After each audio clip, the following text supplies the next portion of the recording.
ప్రముఖ సినీ నటి శ్రీమతి సంగీత గారి ప్రారంభించారు. IVF చికిత్సలో 25% భారీ discount, free doctor consultation, free ultrasound scan. 49 అంటే సంతానం, 49 అంటే సంతోషం. ఎవరో మేము రోడ్డు మీదకి వచ్చి తెచ్చుకోవాలా? సంవత్సరం బాలింత రావాలా? సందులో గతనే పదండి అని అంటారు. ఒకడు రాడు నాకు అడగంగా 2 బాటిల్ ఇచ్చారు. ఒక పాలు పెట్టలేదు, ఒక తినడానికి బిస్కెట్ పెట్టలేదు, ఏమీ లేదు. పడిగాపులు కాసిన చెప్పండి.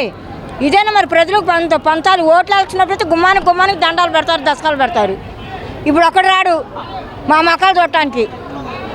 అదే సార్, మరి ఇప్పుడు తిండి లేదు. పొద్దు నుంచి ఇప్పుడు టైం ఎంత అయింది? టైం 11 అయింది. బాలింత ఉండదా? మీరు చెప్పండి. బుడ్డోడు ఉంటాడు, సంవత్సరం పిల్లోడు, పాలు అయ్యోడు పట్టాలి కదా. తల్లి దగ్గర ఒక్కొక్కరి దగ్గర పాలు ఉండవు.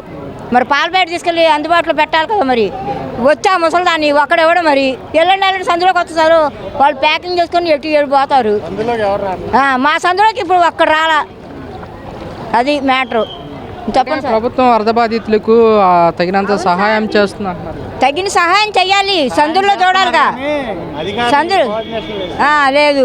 ఇక్కడ ఉండి మెయింటైన్ చేసేవాళ్ళు పైన చూస్తున్నారు. మరి సందులు చిన్న సందుల్లోకి రావాలి కదా నాన్న. ప్రభుత్వం అయితే సహాయ చర్యలు చేస్తుంది, కానీ రోడ్ల మీదకే ముందు ఉన్న వారికి అందుతుంది, లోపల ఉన్న వారికి రావడం. ఇప్పుడు రసకులు బయటలు ఒక్కొక్కరికి ఇన్ని రోడ్డు మీదకి ఇస్తున్నారు. మరి అసలు సందులో రాని వాళ్ళు ఉన్నారు. మరి 2 డేస్ ఒక్కొక్కటి అన్నా ఇవ్వాలిగా. నేను మాట్లాడిన తప్పు అయితే ఆమెను క్షమించండి.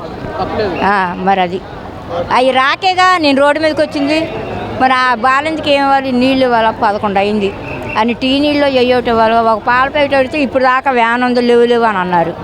ఇంక నిలబడి వెళ్ళిపోతున్నాం. మరి ఏం చేయను?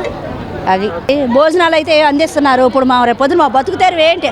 అసలు సామాన్లు లేవు. ఇంటికి వెళ్తే ఏం వండుకొని తినాలి? పిల్లలు ఎక్కడ ఉంటారు? పిల్లల పుస్తకాలు అన్నీ తడిసిపోయినాయి. అసలు ఏమన్నా మాకు ఆధారం ఉందా? ఇంటద్దులో లేవు, ఇంటద్దులు కట్టమని, ఈఎంఐలు కట్టమని. అసలు మా పరిస్థితి ఏంటి? అసలు ఎంత మీరు మాకు చేసినా మాకు లోటు తీరదు. ఇది మొత్తం కొన్ని ఫ్యామిలీలు వెళ్ళిపోయినాయి. ఇప్పుడు బియ్యం మూటలు బస్తాలు తీసుకొచ్చి ఎవరికి ఇస్తారు? ఇక్కడ ఈ ఖాళీ ఇళ్లలో ఎవరికి ఇస్తారు? ఎవరి కాళ్ళు వెళ్ళిపోతున్నారుగా. ఎవరికి తీసుకొచ్చి ఇస్తారు? మీ బస్తాలు తీసుకొచ్చారు. సగం సింగనారు లేదు, లారీలు తీసుకొచ్చారు. ఎవరికి ఇస్తారు మీరు? పోనీ ఎక్కడ నించోబెట్టి ఇస్తున్నారా? అటు ఇటు తిప్పుతున్నారు. ఎందుకండి కన్నీళ్ళు తొడవటం? జనాలందరూ ముందర ఎక్కడి నుంచి మీరు అవతలకు తరలించండి. తరలించి అప్పుడు మాట్లాడండి.